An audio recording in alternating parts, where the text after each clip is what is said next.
Hi, this is Rick Levine with your mid-monthly update for December of 2018. Now, I did a monthly astrology forecast for December, but it was a little bit shorter than usual, and I said that I would come back mid-month and give a little bit more depth analysis over the second part of the month. But before we get going, I would like to spend a few minutes and just tell you about an upcoming retreat that I will be leading at Brighton Bush Hot Springs. Brighton Bush Hot Springs is located in Central Oregon, and it's a retreat and conference center, and it presents a workshop that I do every year, the first weekend or the second weekend of January, called Conscious Creation with Astrology. This is the 13th annual event that I'll be doing there. And basically what we do is we look at the astrology of the year 2019, the year coming up, and we look at the outer planet aspects along with the major planetary cycles.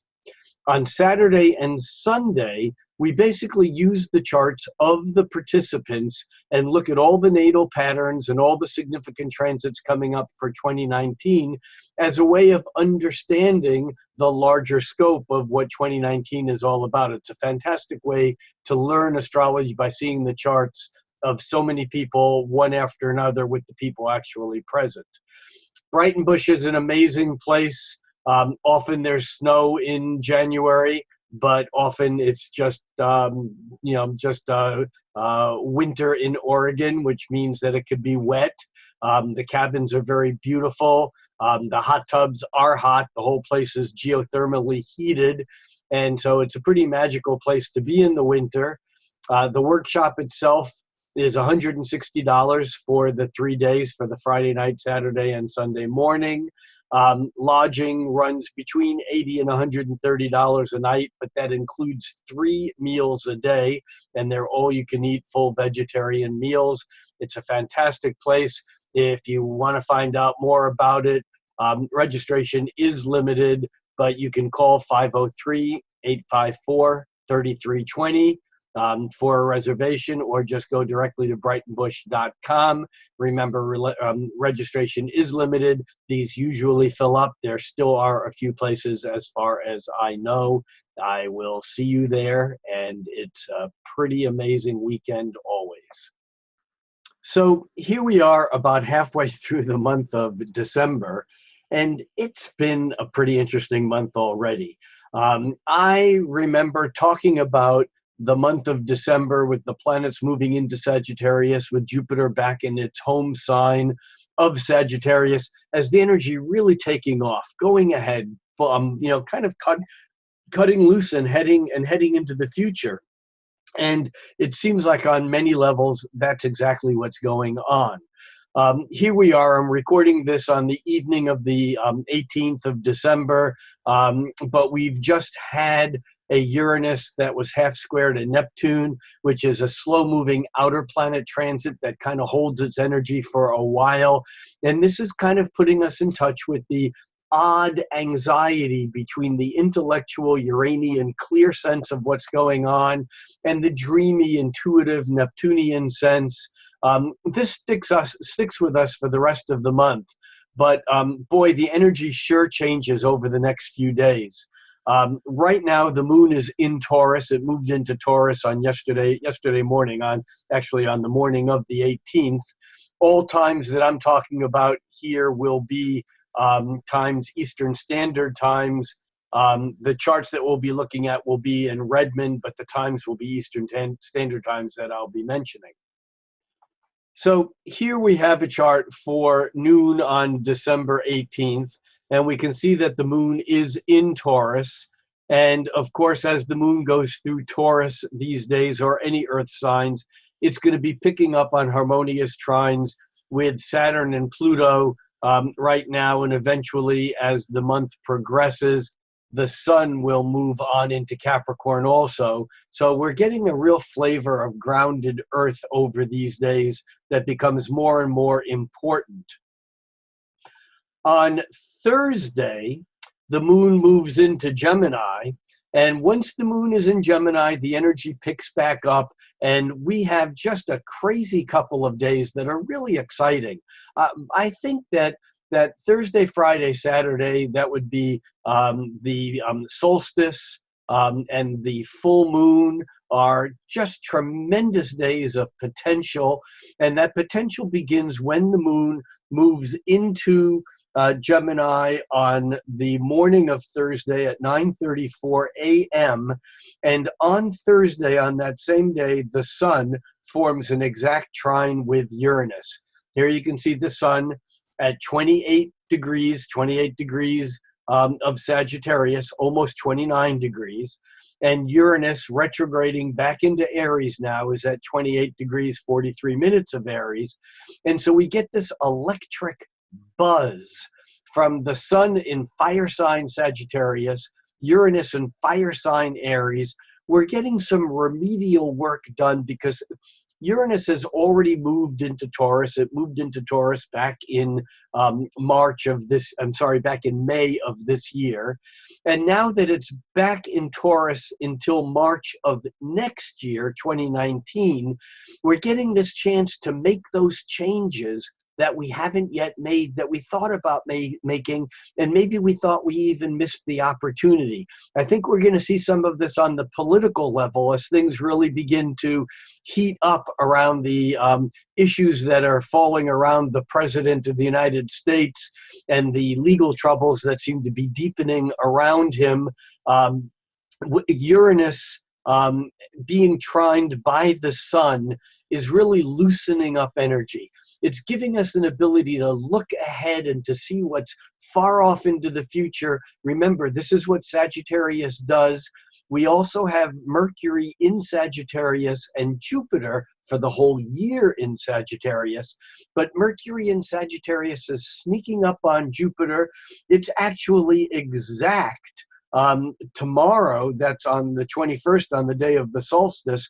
We'll get to there in just a moment. But we have Mercury and Jupiter very, very close. Our vision is unobstructed. We can see so far into the future that we get mixed up and think that the future is right now. Remember, Sagittarius is optimistic, it's forward-seeing, it's forward-thinking, it's willing to take risks, and especially as the sun trines Uranus, there's a sense that anything can happen and we can get away with anything. And I don't mean illegal things. I mean things that are taking risks that we normally wouldn't take because we're willing to reach a little bit further outside of the box before things close down. And I want to say that what's happening between December 19th, 20th, 21st, and the end of the year is really like a microcosm of what's happening through the entire 2019, through the entire next year, because we have this sense of the energy opening wider and wider and wider. That's the Jupiter in Sagittarius. Now the Mercury lining up with Jupiter. It's the sun trining Uranus. Everything is expansive. We have some Neptune aspects here that are also expansive with Venus, the planet of desire and love, forming a harmonious trine with Neptune that's also exact on the 21st. All these energies are outward reaching and they're expansive, they're opening, and yet there's going to be another shoe. Boom, that's going to fall. And it's going to fall when the sun moves into Capricorn on the solstice, followed by other planets moving into Capricorn, and it's going to fall at the end of 2019 as Saturn and Pluto move toward an alignment, a conjunction in Capricorn after a year of Jupiterian expansion. So we're getting a little taste, almost like a fractal, between December 20th and the 1st of January of what we're going to be getting all through 2019. So here we have this trine, and when the sun trines Uranus, you know, we're willing to reach outside the box. Uranus is the planet of breaking free of boundaries. And I think that when the sun trines Uranus, it's easier to break free of those boundaries than it is at other times. But as we move from the 20th to the 21st, what's going to happen is that the sun is going to move from Sagittarius. I'm going to move this forward just an hour at a time. And there we can see the sun moving from Sagittarius into Capricorn. This is technically the winter solstice in the northern hemisphere, the summer solstice below the equator. And this occurs at 5:22 p.m. Eastern Time, which is 2:22 p.m. here in the Pacific Northwest and in the Western time zone of Pacific Time. This solstice, though, is very interesting. It's very powerful because as the sun moves into Capricorn, even though it's still trining Uranus with a couple of degree orb, less than a couple of degree orb, it begins to weaken because the sun moves into Capricorn and it becomes a little bit more serious, a little more constrained. We'll come back to that in a moment. However, there are two other things happening today that are significant. One of them is that Mercury lines up with Jupiter. Now, traditionally, Mercury is not that effective in Sagittarius. Mercury in Sagittarius is kind of like, it fights with itself because it gets itself into trouble by doing what Sagittarius does. And that's exaggerating, saying too much, taking things too far. Mercury can do its best when it's factual, like in Gemini or in Virgo. In Gemini, it moves around very quickly and it can also trip on its own shoelaces because it's moving so quickly. But in Virgo, Mercury is exacting and factual. Virgo is square to Sagittarius and to Gemini. And now, as Mercury is in the sign opposite Gemini, one of its home signs, and lined up with Jupiter, we can get caught by being too optimistic, by being too uplifting. Is that possible? Yes, it is, because we can be so hopeful that we forget that we have to exist in the present moment. There's a concept that I've heard other people talk about called the tyranny of hope. Now, hope is something that's very useful because it does give us a way out of sometimes very difficult situations where we're almost ready to throw in the towel, we're ready to give up. And yet with a little bit of hope, we can grab onto some idea that we hold on to and that can be enough to move us into the future. Now, this hope is really a wonderful thing, but if we just spend all of our time being hopeful, thinking about how things are going to get better, then we don't act in the present moment. And that's the downside of Mercury in Sagittarius. We can talk so big about the potential, the possibilities, the blue sky, the adventures we're going on, the endless horizons, that we forget that we need to do something right now. And this is even doubly more important as Jupiter lines up, as Mercury lines up with Jupiter, the magnifying lens, the expansive planet that's operating really powerfully in his own sign. And so we just need to be aware that optimism is really wonderful, but blind faith doesn't accomplish anything useful for any of us. Now, the other thing that's happening exactly today is that Venus is forming an exact trine with Neptune. If we back this up a few hours, there we have the more exact trine between Venus at 13 degrees and 50-something minutes of Scorpio to Neptune at 13 degrees and 54 minutes of Pisces. Now, this aspect occurs exactly at 12:11 p.m. That would be 9:11 a.m. In Pacific time. But the trine between Venus and Neptune kind of feeds into this whole sense of the tyranny of hope, about the potential of what the possibility holds in front of us, because Venus trine Neptune it's ultimately romantic. but it's romantic not just in the sense of the intimate romance of I love you and here's flowers and here's beautiful things and gifts and that whole kind of the wining and dining of courtship and romance, which certainly Venus trine Neptune is, and it's certainly one of the ways in which we can dance with or use this energy. But there's another side to romanticism that goes back to the romantic artists and poets in the early 19th century, and that is the amount of fantasy and illusion and dreams and wishes that we hold inside of our head that become the past, that is actually brought into the present moment and brought alive. Now, you can read some of the romantic poets like Keats and Byron and Shelley, and you can read pages after pages after pages of beautiful words, and nothing happens. This is the downside of the beautiful trine between the two most beautiful planets, ostensibly. I mean, Venus is the planet of love, and that's the planet of I love you.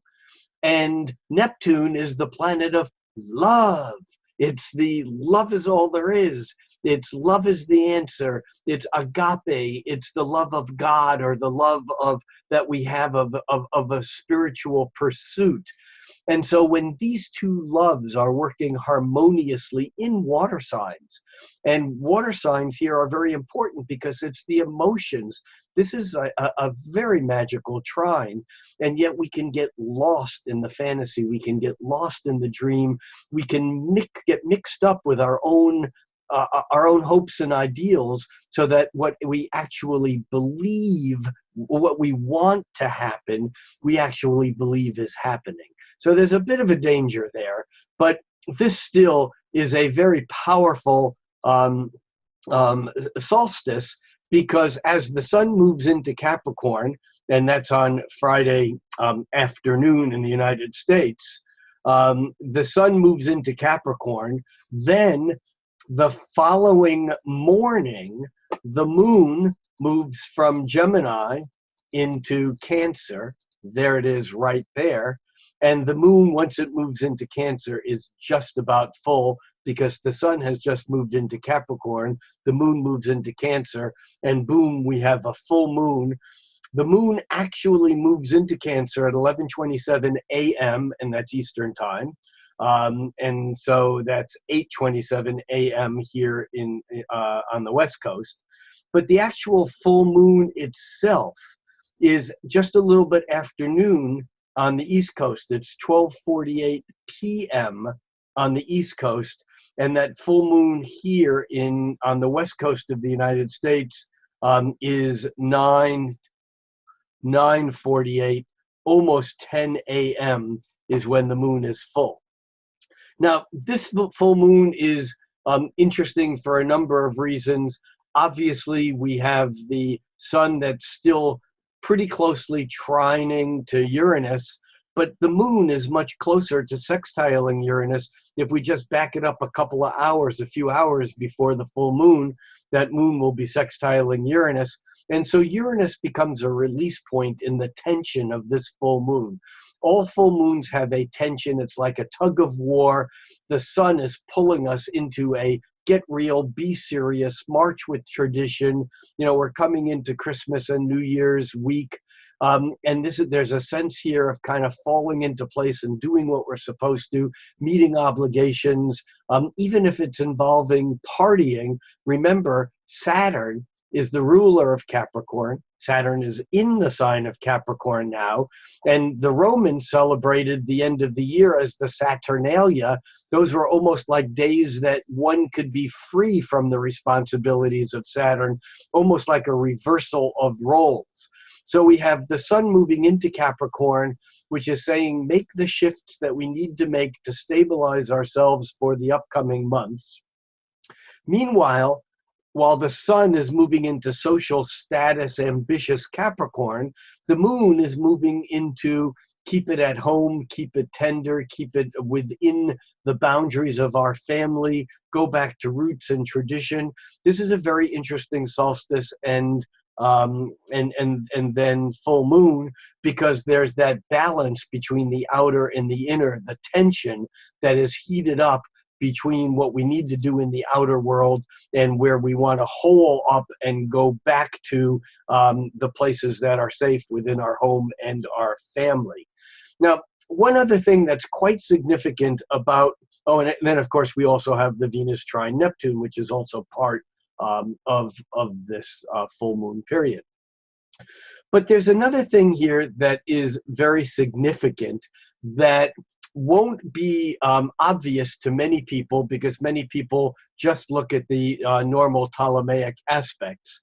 And what I want to do here is I want to shift gears for a moment and look at the sceptiles that are powerful on the day and the time of this full moon. So we have here, remember, the thicker the line, the closer the aspect. And on the day of this full moon, we have a very strong sceptile between Mercury and Mars. Now remember, Mercury is lined up with Jupiter, and even though it's just Mercury and Mars, Jupiter is only a degree away from being exact in this. So this Jupiter-Mercury conjunction is forming a biseptile that's 2/7 of a circle. It's not zodiacal, meaning that it doesn't fit into the 12-fold zodiac, but even David Rudyard realized the importance of sceptiles, and he called the sceptile an aspect of fate. That the whole idea of a sceptile was that energy came through from the supernatural, from other worlds, from parallel universes, from disincarnate beings, aliens, ghosts, spirit guides, ancestor guides, and the energy comes through very powerfully. And here with this Mercury-Jupiter conjunction forming a biseptile that's 2/7 of a circle with Mars, this becomes incredibly important. Now, we add to this the fact that the moon, as it's changing signs from Gemini into Cancer, also forms sceptile aspects with Pluto and Neptune, and Pluto and Neptune are coming into a very slow sceptile phase right now. So the moon adds to that there. And then after the full moon, the moon then almost immediately begins picking up on a triseptile, that's 3/7 of a circle, to Jupiter, and a biseptile to Mars.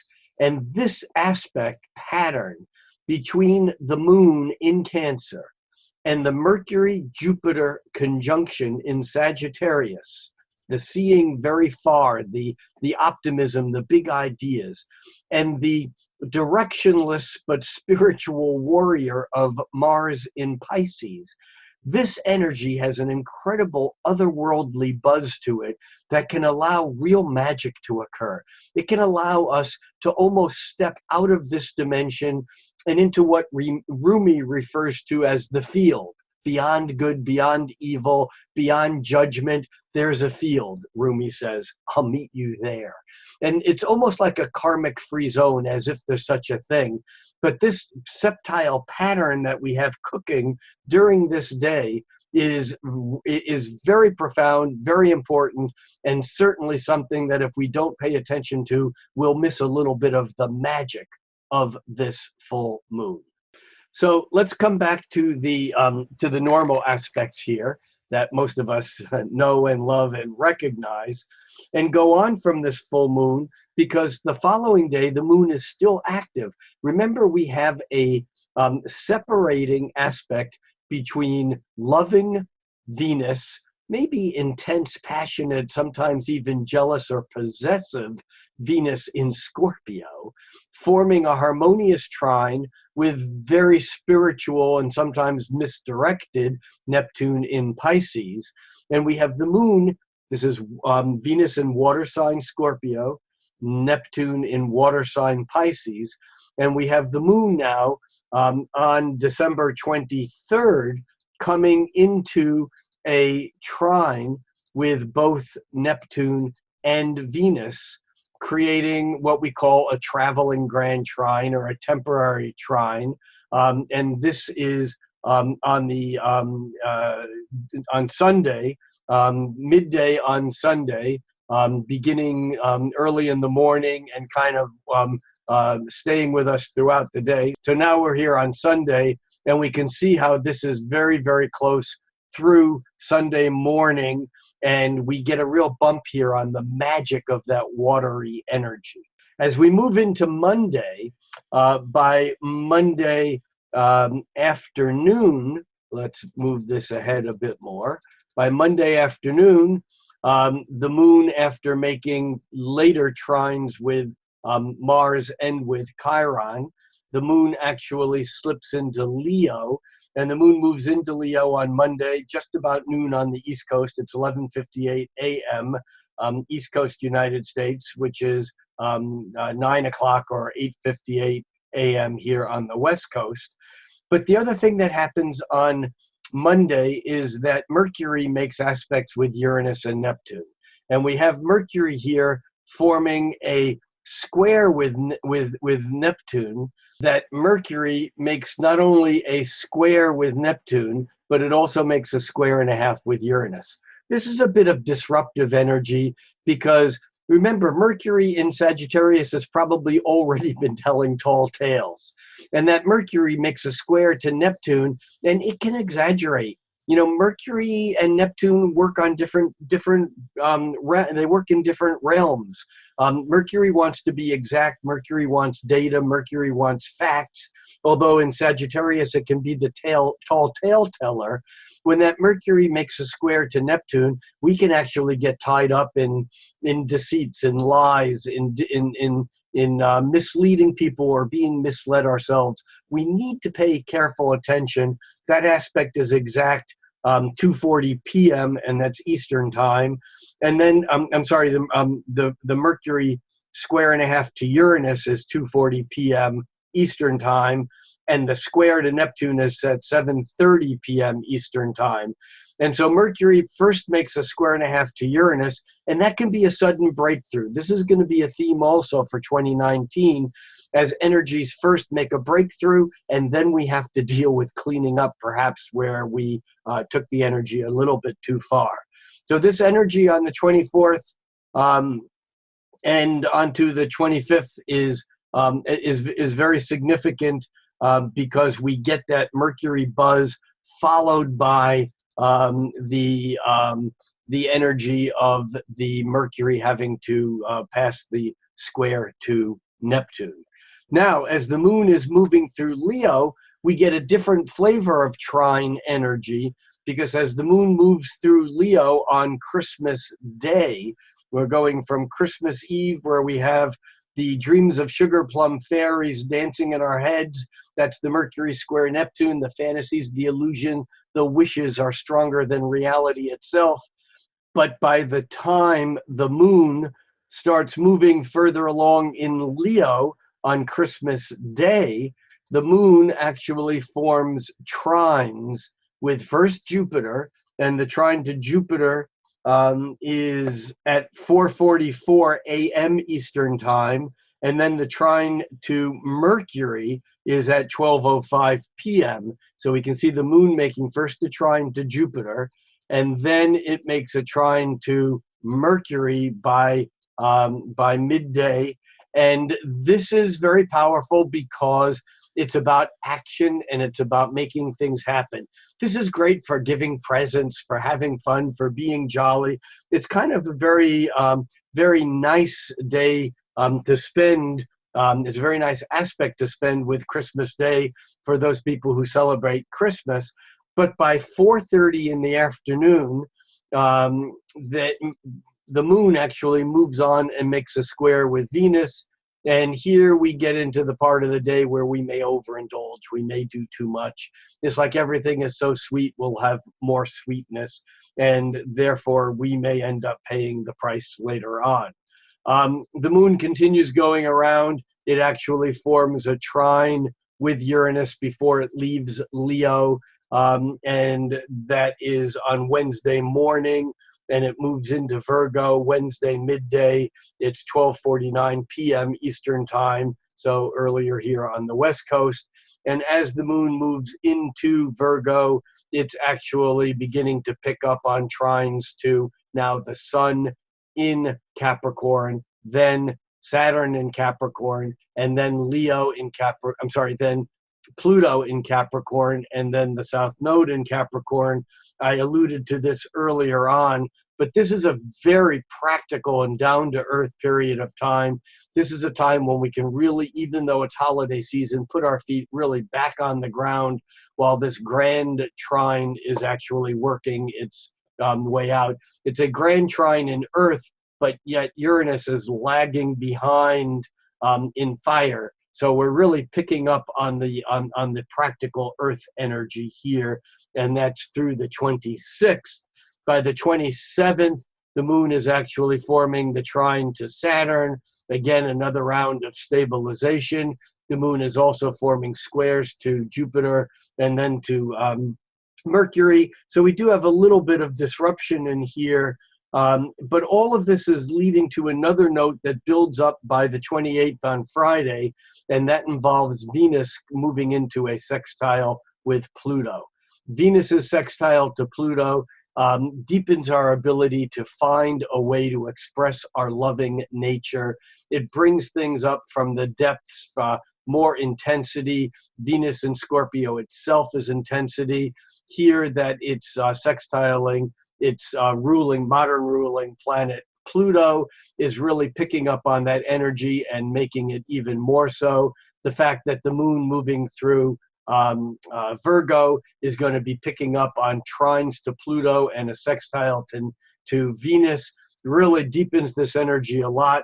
This is later on the 27th, on the evening of the 27th, that energy really kicks up a storm. And then the Venus sextile Pluto is exact the following afternoon. The moon has already moved through it, but it's really, really there both on the Thursday night and on through Friday. Which brings us to the 29th, and we have something that's actually been cooking all week. I didn't mention it earlier, but we have Mars that's moving toward Chiron. Remember, Chiron was in Aries. It backed into, Chiron was in Aries, and it backed into Pisces. And now we have Mars moving through the last degrees of Pisces. And Mars joins up with Chiron on Saturday morning, very early, 12:40 a.m. on the East Coast, so it's late Friday night here on the West Coast. And Mars is hot to trot, and yet it's in Pisces. It's still a little misdirected or confused. And as it lines up with Chiron, it might reopen some old wounds that can be healed. And I think here the issue is about forgiveness. The issue here is about going back to old places and realizing where we are human, where we're not perfect. Because Mars running into Chiron can be problematic. It can create a bit of a sting. It can create a wall. We can't get beyond something, but it's most likely because of something we're bringing up or remembering from the past. So we have Mars getting closer and closer to that conjunction, while the moon through the morning of the 28th is moving first opposite Mars and then opposite Chiron. And this is a very powerful little dance we have here as the year is growing toward a close. In fact, the moon in that picture really personalizes that energy. The Mars actually busts through that, but not until the moon moves on into Libra. The moon moves into Libra on the afternoon of the 28th. That's on Friday afternoon. And Venus is, of course, sextiling Pluto. So we really have a way to go deep and to find that place within us where we can stir things up. We even have Mercury at the halfway point between Venus and Pluto, coming into semi-sextiles with both of them, which isn't all that comfortable, but it stirs the energy up even more on Saturday when Mercury makes those aspects to both Venus and to Pluto.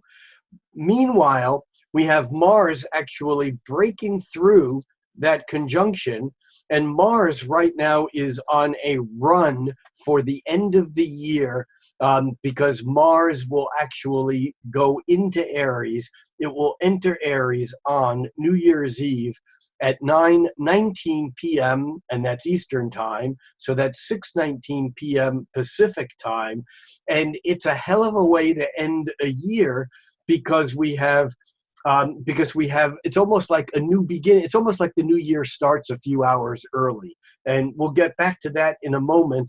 I want to follow the moon through Friday night as the moon moves into Libra, and then the moon picks up on squares to the Sun and Saturn. And here we must mention also that day by day, the Sun is getting closer and closer to Saturn. Things are getting more and more serious. On some level, someone's got to pay the piper.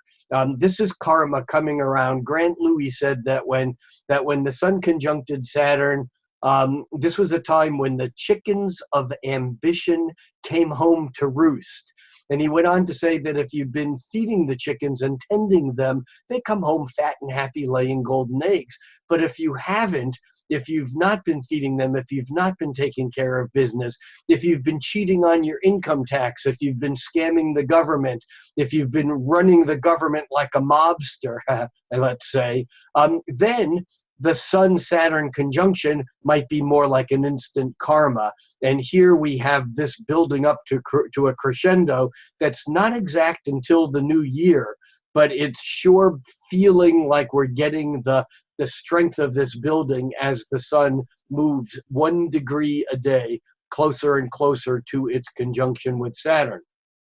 Meanwhile, late on the 28th, on Friday night and on into Saturday, the moon makes the square to the Sun and then the square to Saturn, and that really can stir up some energy over the weekend. Later on, the moon will actually make a square to Pluto and will oppose Uranus before it changes signs and moves into Scorpio. Here we have it now making the square to Uranus on Sunday afternoon. The square to Pluto on Sunday afternoon, and then the opposition to Uranus is early Sunday morning. Again, all these times are for the United States. The moon moves into Scorpio at 8:22 p.m. on the night of December 30th, and that's Eastern time. That's obviously 5:22 p.m. here on the West Coast. But watch this Mars now on the 31st. We're just coming into the end of the year. Interestingly enough, the moon is in Scorpio, which is ruled by Mars, and all attention now is on Mars, as Mars, by the last moment of the year, just sneaks into, boom, there it is right there, into Aries. Again, that's 9:19 p.m. East Coast time. It's 6:19 p.m. here in Seattle. But that Mars moving into Aries gives us a real forward thrust to kick off the new year. Meanwhile, the Sun now is only 1 degree away. We're going to jump ahead to January 1st. We'll cover this more in the January update. And we can see that on January 1st, on Tuesday and Wednesday, the Sun actually lines up with Saturn, and now we're moving into new territory, and we will get there when we get there. So what does all this mean? This means that we have a lot of expansive energy going on right now, a lot of Jupiterian energy, Neptunian energy. The energy is moving outward, and yet as we get closer to the year, we build momentum, we build excitement, we build enthusiasm. But the Sun's movement into Capricorn, the Sun moving closer and closer to Saturn, begins, it's like a heavier foot begins to step down on us, and we have to pay attention to the longer haul but at the same time, we get this last little kick or punch from Mars that says, go for it, do it now, strike while the iron's hot, really take advantage of the moment and push forward, but know that right behind it, we're going to have to follow through with hard work. So thank you all for your attention. This has been your mid-month update for December. I'll be back later next week with the January forecast. It'll be late next week. And until all then, just keep remembering to think cosmically, but act locally. I'm Rick Levine.